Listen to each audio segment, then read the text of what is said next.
Doktor, ginekomastiyani operatsiya qilgandan keyin qayta o'sadimi yoki dorilar ichaymi, maslahat bering.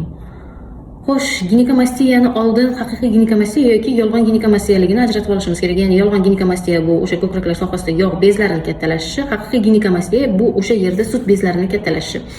Aniqlab olganimizdan keyin agar operatsiya qiladigan bo'lsak, yo'q, u qayta o'smaydi, qaytalamaydi. Lekin oldin yana aniqlab olishimiz kerak, nimani hisobiga paydo bo'ldi. Bu yerda gormonal buzilishning hisobiga yoki siz qabul qilgan steroidlar natijasi yoki siz qabul qilgan dori-darmonlar natijasida paydo bo'ldimi? Chunki sababni ham bartaraf qilishimiz kerak. Hamma sabab bartaraf qilindi. Endi dori yoki operatsiyani tushuntirib o'taman. Dori qachon ichiladi? Ginekomastiya boshlanganiga sizda 6 oydan 1 yilgacha bo'lgan muddat bo'lsa, ya'ni ginekomastiya yangiligida dorilar bilan davolasa bo'ladi. Og'riq bo'ladigan bo'lsa, dorilar bilan davolasa bo'ladi. Bo'lmasa sizga operatsiya qachon tavsiya qilinadi?